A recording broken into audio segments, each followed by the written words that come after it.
Bien, la clase número 1 habla de modelos.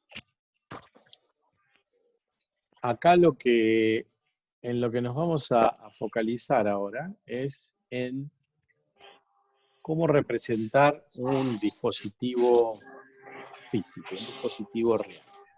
Eso que ustedes ven a la izquierda es una resistencia, todos la identificarán, ¿sí? Y lo que tratamos de hacer nosotros es tomar ese dispositivo real, que uno lo puede tomar en la mano y lo puede poner en un circuito y le puede aplicar tensión o corriente, y abstraerlo y hacer un modelo matemático. Algo que yo después pueda utilizar para predecir comportamiento de circuitos. Entonces, es importante entender que el modelo no es lo mismo que el dispositivo físico. Pueden tener varios modelos para un dispositivo dependiendo de distintas circunstancias. Eso ya lo vamos a ir viendo. Pero no deja de ser responsabilidad de ustedes saber qué modelo elegir para un dispositivo físico ante determinadas circunstancias. ¿Qué vamos a utilizar para armar modelos? Bueno, vamos a utilizar modelos, un conjunto de elementos que ustedes ya los conocen. Vamos a utilizar resistencias, vamos a utilizar capacitores, vamos a utilizar inductores. Estos que está acá probablemente no lo hayan escuchado nombrar, se llama memristor. Es un dispositivo que tiene una relación entre flujo y carga eléctrica. Ustedes saben que la resistencia es una relación entre corriente y tensión. El capacitor tiene una relación entre carga y tensión. La inductancia tiene una relación entre flujo y corriente, y ese dispositivo viene a llenar un hueco al relacionar flujo y carga, o integral de corriente e integral de tensión. Después tenemos fuentes independientes de tensión, fuentes independientes de corriente, y fuentes controladas de tensión y de corriente, que pueden estar controladas por corriente o por tensión, ¿sí? Esto es lo que han visto en circuitos, y es lo que vamos a utilizar para armar nuestros modelos. De más está decir, cualquier pregunta que tengan, me paran y lo vemos. Ok, entonces una primera clasificación de los modelos es de acuerdo a la amplitud de la señal que yo le pongo. Entonces puedo hablar de modelos globales, puedo hablar de modelos locales, o puedo hablar de modelos lineales. Vamos a ver algunos ejemplitos. Esto que está acá, vamos a hacer zoom por acá arriba. Esto que está acá es un diodo. Ustedes todavía formalmente no conocen lo que es un diodo. Se dibuja con ese símbolo de un triangulito y una raya. Y tiene la característica de que si la tensión en el ánodo, que es esto que está con más acá, es positiva con respecto a la tensión en el cátodo, tengo conducción de corriente, caso contrario no. Entonces, si uno quiere hacer un modelo global, uno puede graficar, fíjense que acá tenemos, me salió un poco al costado, acá tenemos corriente en el eje Y y tensión en el eje X. Fíjense que tiene una curva bastante abrupta de conducción hacia la derecha, es esta parte de acá. Y después, si yo la tensión del diodo la empiezo a hacer negativa, pues veo en principio que no hay conducción, hasta una cierta tensión que se denomina de ruptura, y a partir de ahí la corriente crece en inversa. Entonces, este es un modelo global porque yo la tensión del diodo o la corriente, cualquiera de las dos variables, la puedo hacer razonablemente grande y el modelo me va a seguir capturando ese comportamiento. Si quisiera, podría ser un modelo equivalente como este que está acá, donde ahora estoy utilizando diodos ideales. Un diodo ideal es un componente que, si la tensión entre bornes es directa, lo reemplazo con un cable, y si la tensión que le estoy colocando es inversa, lo reemplazo con un circuito abierto. Eso sería un diodo ideal, ¿sí? Entonces, puedo hacer un circuito equivalente, corriente-tensión, donde pongo una fuente de tensión de valor B-on con un diodo ideal. Entonces, cuando esta tensión supere B-on, este diodo conduce y yo lo que veo es una tensión de B-on, sería esta parte de la curva. Si la tensión es menor que B-on, no tengo corriente hasta que llego a un valor de tensión de ruptura. Si supero ese valor de tensión de ruptura entre este punto y este punto, pues ahora veo un valor fijo de tensión que se llama tensión de ruptura. Y eso me daría esta otra parte de esa parte de la curva, ¿sí? Es decir, son dos cables, uno cuando alcanzo la tensión B-on, otro cuando alcanzo la tensión de ruptura, y en el medio es un circuito abierto porque no tengo corriente. Esta es una manera de hacer un modelo. Fíjense que hemos utilizado fuentes de tensión. Es cierto que introdujimos dos diodos ideales, pero bueno, son dos dispositivos completamente ideales, son abstracciones matemáticas, ¿sí? Entonces, acá tenemos un modelo que razonablemente puede llegar a reemplazar a ese otro modelo global del diodo casi en toda la zona de trabajo.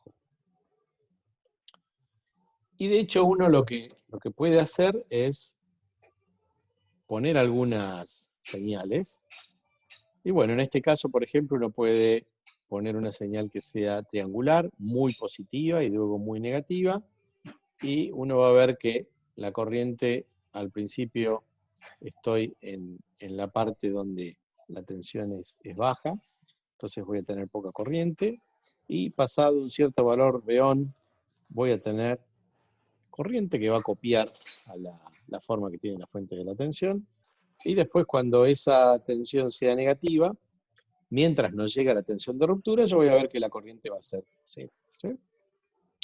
Podría también probar mi modelo con tensiones negativas, y podría poner fíjense que ahora el 0 está acá. Podría poner una fuente de tensión negativa y voy a ver que la corriente va a ser 0 mientras la tensión esa inversa no alcanza de la ruptura, y una vez que la tensión alcanza su valor de ruptura, ahí la corriente va a ir aumentando. Entonces ese es un ejemplo donde yo necesitaría un modelo global de un dispositivo porque sé que voy a utilizar una gran variación de valores de las variables eléctricas, tanto de tensión como de corriente. Ahora, puede suceder también que yo sepa que mi circuito va a funcionar en un rango mucho más acotado de tensión o de corriente, y si es así, pues puedo hacer una representación más simple. Supónganse que a mí me interese ver el funcionamiento del circuito cuando la tensión es mayor que B-on, es decir, desde este punto B-on hacia la derecha. Pues en ese caso, esta curva la puedo reemplazar tranquilamente con una resistencia, ¿sí? Si hago el modelo de esta parte de la recta, ¿sí?, la parte positiva nada más, fíjense que acá el 0 está acá, estos son los ejes. Si hago un modelo de la parte positiva, lo puedo resolver con una fuente de tensión y una resistencia. Este circuito es ni más ni menos que esa recta cuya ordenada de origen es B-ON y después tiene una cierta pendiente dado por el valor de R. No se te escucha. Ok, hasta ahí vamos.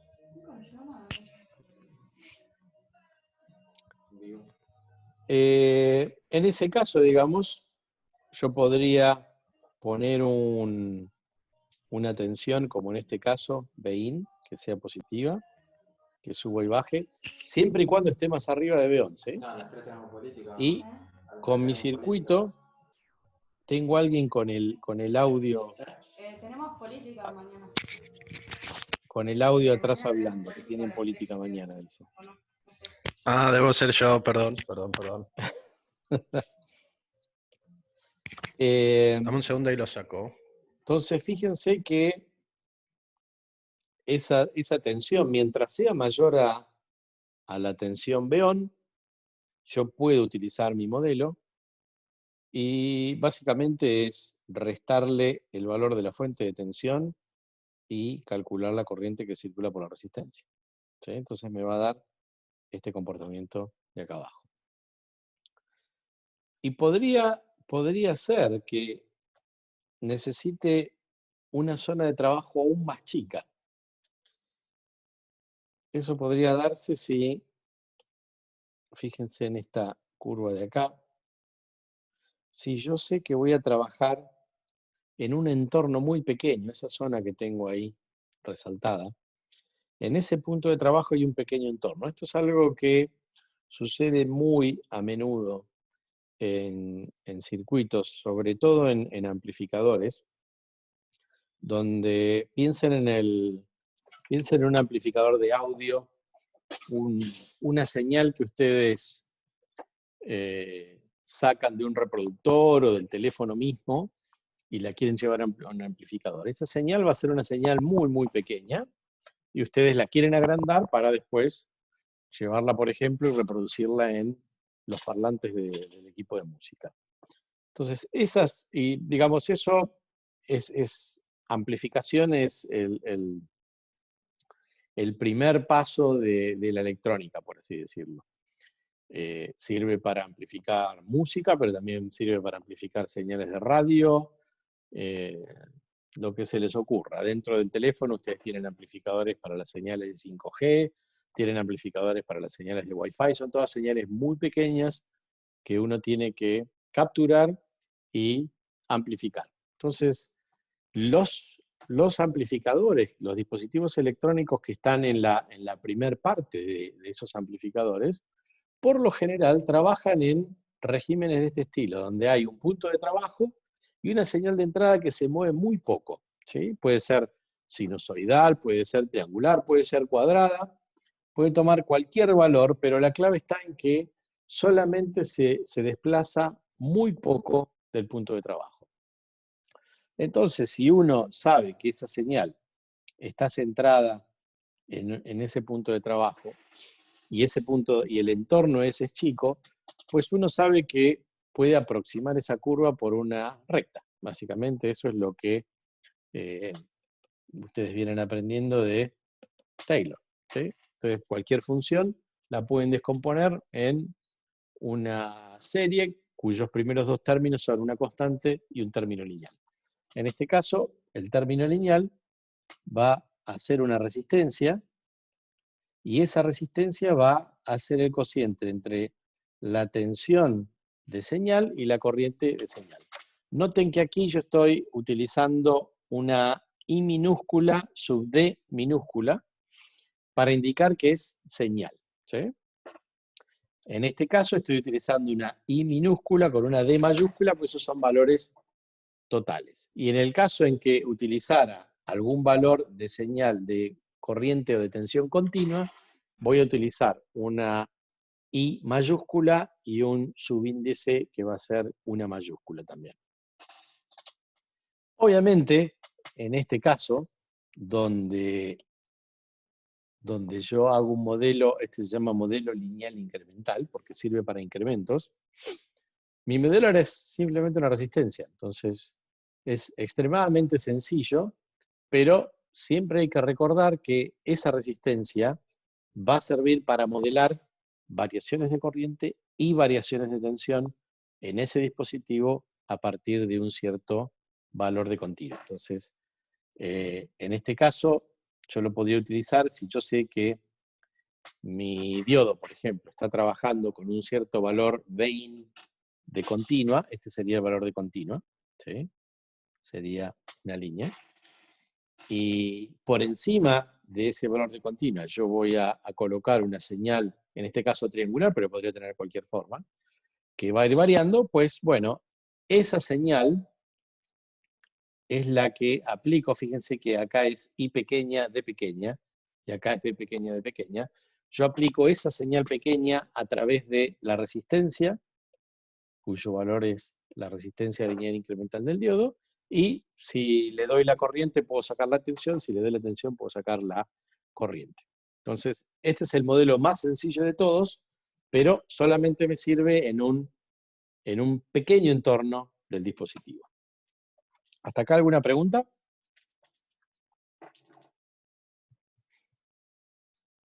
Ok. Seguimos adelante. Entonces, esa es la primera gran pregunta que ustedes se tienen que responder. Cuando están ante un dispositivo, ¿cuál es el alcance del modelo que quieren? ¿Va a ser un modelo global? ¿Va a ser un modelo local? ¿O va a ser un modelo lineal incremental? El segundo aspecto que tienen que tener en cuenta es cuál es la frecuencia de la señal que le van a poner. No es lo mismo tener una señal que es muy lenta o aún cercana a continua, que una señal en frecuencias medias, donde frecuencias medias podrían ser algunos kilohertz o decenas de kilohertz, que una señal en las decenas o centenas de megahertz, o incluso muy alta frecuencia, circuitos que estén en los gigahertz o en los terahertz. Ahí voy a tener que tener en cuenta otras cosas, porque las velocidades de la señal son muy diferentes y yo tengo que ver si el dispositivo electrónico va a poder seguir la velocidad de estas variaciones o no. Ok, vamos a ver un ejemplo de esto. Esto que tienen acá es una resistencia hecha en silicio. Cuando uno hace circuitos integrados, uno normalmente tiene un sustrato de silicio. En este caso el silicio solamente sirve de apoyo. En el medio hay un dieléctrico que es un óxido, que está por razones mecánicas y constructivas. Y arriba uno lo que hace es depositar algún material con ciertas dimensiones, altura, profundidad, ancho, y con eso construye una resistencia. Entonces, dependiendo del material que uno tenga y dependiendo de las dimensiones, pues va a obtener distintas resistencias, ¿no? Si uno quiere hacer un modelo de este dispositivo en DC, en corriente continua, el modelo es una resistencia R, cuyo valor es la resistividad de ese material por las dimensiones, ¿sí? Multiplicado por la longitud, dividido por la sección. Entonces, si mi señal es de continua, no varía, entonces a mí con ese modelo que les acabo de poner, me alcanza. Este modelo, cuando yo dibujo esa resistencia,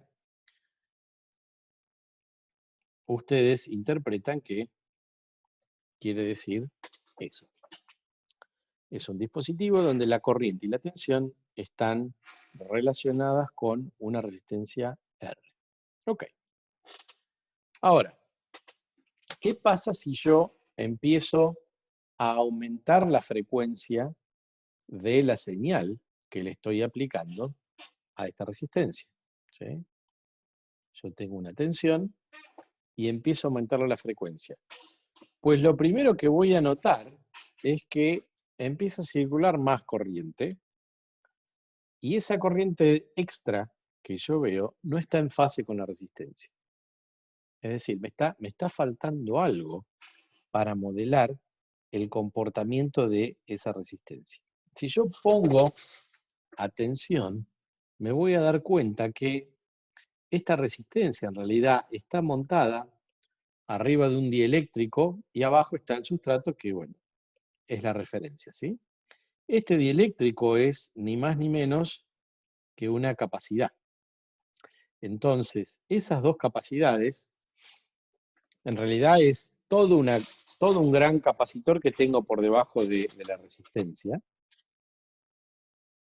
que yo podría modelar tomando la capacidad total de este dieléctrico conectado entre la parte de abajo de la resistencia y el sustrato, lo podría modelar como dos capacidades, cada una de valor C/2, donde las pongo en los dos extremos. Entonces, acá tengo un modelo que me podría servir para algunas centenas de kilohertz. Y claramente, si yo utilizo el modelo solo de DC de la resistencia, los resultados no van a coincidir. Cuanto más grande sea la frecuencia que yo le aplique a esta resistencia, pues más voy a tener que complejizar mi modelo para que se ajuste el comportamiento. De hecho, si sigo aumentando la frecuencia, hasta puede que necesite poner más de un capacitor y más de una resistencia. Podría llegar a necesitar hacer un modelo de este estilo para modelar mi resistencia original. Vamos a ver otro ejemplo.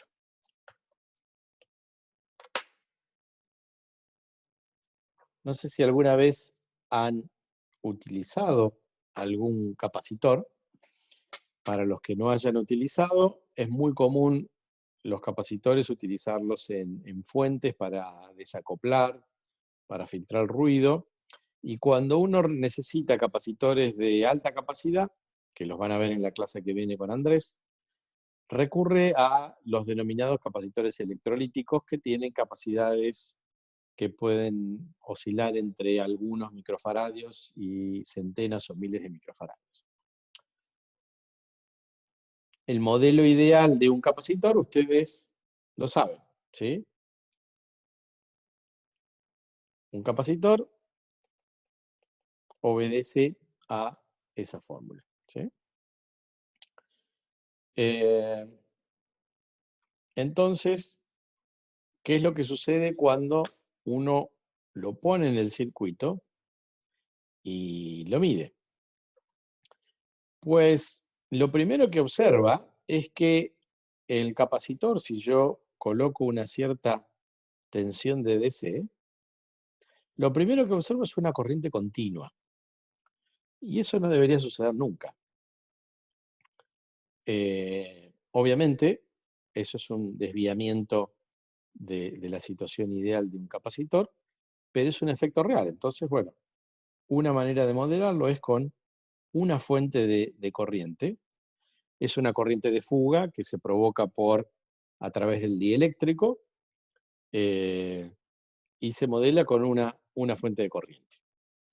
Obviamente esa fuente de corriente depende de la tensión que le aplique y también de la temperatura. Bien, ok. Supongamos que ya incorporé a mi modelo esa fuente de corriente como para tener en cuenta esa desviación del capacitor ideal. Después lo que yo esperaría es que el capacitor tenga una curva en función de la frecuencia del estilo 1 sobre J omega C, es decir, una curva en frecuencia que vaya reduciendo.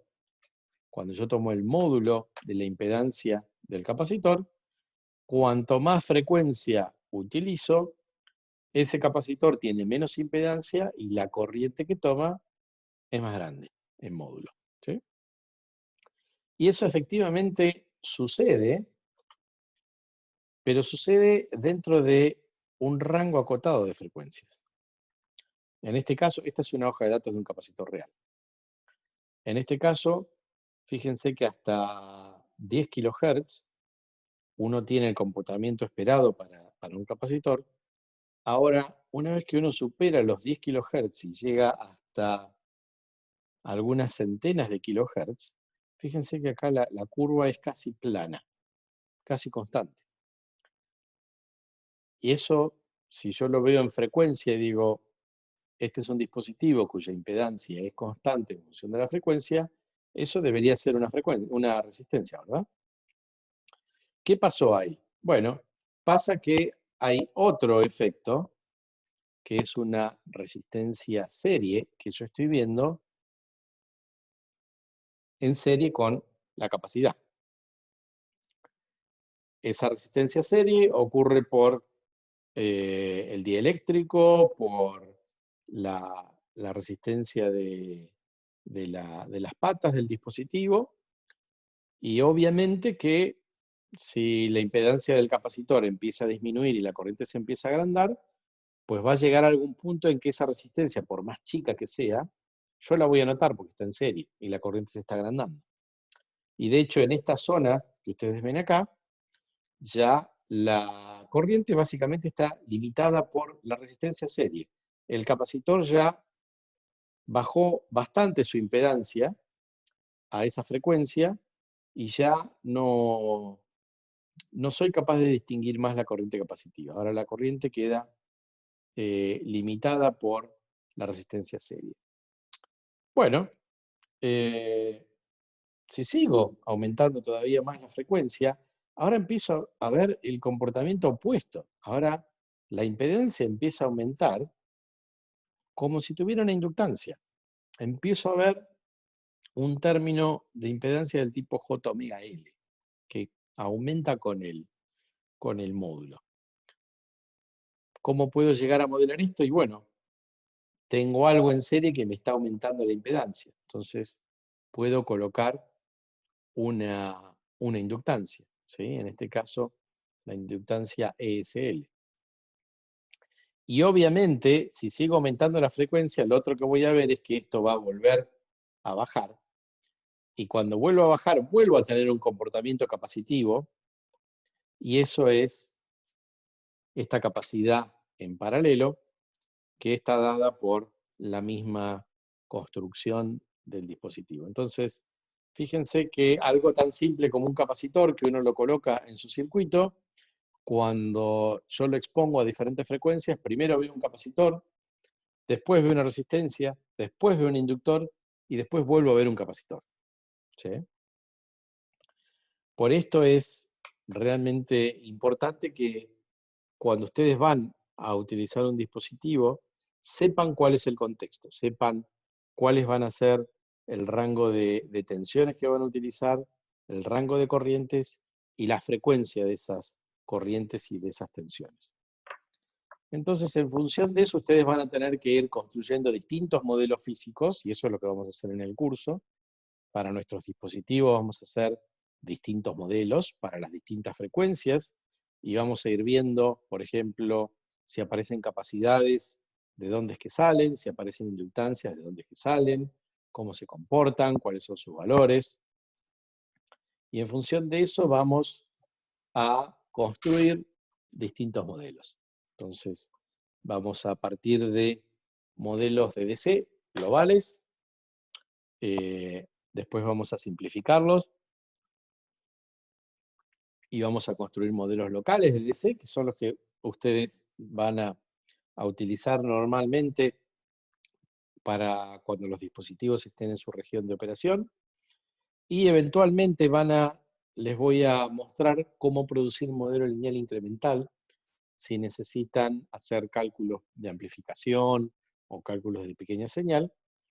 Para eso van a utilizar los modelos lineales incrementales. Y en todos los casos, una vez que uno tiene el modelo de DC, simplemente con la adición de capacidades o inductancias, nosotros vamos a ir de los modelos de abajo a los modelos de arriba. Es decir, para ir de un modelo global de DC a un modelo global de AC, lo que tengo que hacer es tomar el modelo global de DC. Imagínense el diodo original que tenía la curva que se iba hacia arriba y la curva que se iba hacia abajo en la ruptura. Si yo puedo colocarle las capacidades que tiene ese dispositivo, voy a transformar mi modelo global de DC en un modelo global de AC. Y lo mismo voy a hacer con modelos locales y modelos lineales incrementales. Para darles una idea, un feeling de lo que es esto, déjenme mostrarles acá un transistor MOS. Hoy les había mostrado en una foto muy ilustrativa que un transistor MOS uno lo podía representar con 3 terminales. Un terminal de source y un terminal de drain, por donde circula la corriente principal. Y un terminal de gate, que uno puede colocar tensiones positivas o negativas y lograr que ese dispositivo conduzca más o menos corriente. Un modelo local de DC de ese dispositivo, por ejemplo, es ese que ven ahí. Es una fuente de corriente entre el drain y el source, ¿sí? Son los 2 terminales por donde circula la corriente. Y esa fuente controlada está controlada por la tensión de gate y también por la tensión de drain, ¿sí? Entonces, cuando uno quiere ver la expresión de la corriente versus la tensión que le aplica entre el terminal de drain y el terminal de source, va a ver que tiene una forma. Fíjense, acá tiene estas formas. Al principio crecen un poco las curvas y después se aplanan. Eso ya vamos a ver físicamente por qué ocurre, pero no deja de ser capaz de ser modelado con una fuente de corriente controlada. Es decir que si yo coloco un cierto par de valores de tensión de gate y de drain, pues tendré esta curva del medio. Si yo aumento, por ejemplo, la tensión de gate, voy a pasar a esta tensión superior, y si yo reduzco la tensión de gate, voy a pasar a esta otra curva. Es decir que tengo curvas de corriente, cuanto mayor o menor es la tensión de gate, y después cuando yo le voy dando tensiones de drain, esa corriente al principio crece bastante y después baja. Entonces, el modelo local, en este caso, me va a permitir graficar estas curvas para cuando yo quiera elegir un punto de trabajo adecuado. Es decir, si tengo que hacer un amplificador, ¿dónde me conviene que el dispositivo esté trabajando? ¿En este punto de acá? ¿En este punto de acá? ¿O en un punto acá, cerca del origen?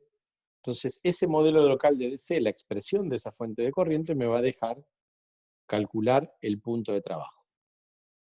Una vez que uno elija el punto de trabajo, en este caso, fíjense, hemos elegido un punto ahí, yo puedo reemplazar mi dispositivo con un modelo lineal incremental, ¿sí? Ese modelo lineal incremental, fíjense que ahora lo voy a poner en función de las variables incrementales, es decir, de los desplazamientos, lo que ustedes en análisis 1 llamaban deltas, delta I o delta X o delta Y, van a ser desplazamientos alrededor de ese punto de trabajo, y por ende van a estar en letras minúsculas, ID y BD. Y entonces voy a tener que incluir una resistencia, y esta fuente de corriente va a pasar a ser una fuente de corriente también, que si yo introduzco variaciones de tensión de gate, pues voy a tener variaciones de corriente. Y cuando quiera hacer amplificadores utilizando este dispositivo, pues ahí tendré un modelo lineal incremental para reemplazar el dispositivo y poder resolver. Entonces, con las expresiones de la fuente de corriente, yo puedo construir un modelo local de DC o un modelo lineal incremental de DC. Podría querer ser más ambicioso y construir un modelo global de DC. ¿Por qué? Porque En algunas situaciones me puedo dar cuenta de que cuando subo demasiado la tensión del drain, de este punto que está acá, las curvas empiezan a mostrar un crecimiento bastante abrupto de la corriente. Y de hecho, si la tensión esa de drain yo la pongo en inversa, veo un diodo. Entonces, podría llegar a producir un modelo global de DC, añadiendo más fuentes de corriente controladas y elementos para poder cubrir mayor rango. Y después, si quisiera transformar ese modelo global o local o lineal incremental en un modelo de AC, pues tendría que tener en cuenta las capacidades que hay entre cada uno de los terminales. En este caso tenía gate, tenía drain y tenía un terminal común de source, y me van a aparecer 3 capacidades. Obviamente son capacidades no lineales que dependen del punto de operación. Las expresiones ya las vamos a ver cuando veamos cada uno de los transistores, pero fíjense que vamos a tener distintos modelos de AC dependiendo del punto de trabajo donde estamos. Normalmente cuando uno utiliza un simulador, como el T-Spice se encarga de resolver todas estas cosas sin que nosotros nos demos cuenta, y nosotros simplemente observamos las curvas de salida. El punto con todo esto es que uno tenga modelos relativamente sencillos para entender circuitos y predecir comportamiento, y por el otro lado que también tengamos una herramienta para poder decir cuando hay un circuito en un simulador que no anda como nosotros esperamos, que nos podamos dar cuenta si es que hay una falla del modelo o no. Los simuladores son muy buenos para replicar los resultados de modelos, pero nosotros tenemos que estar en conocimiento si los modelos funcionan, son buenos o no. Bueno, vamos a terminar la clase con esto y seguiremos la próxima.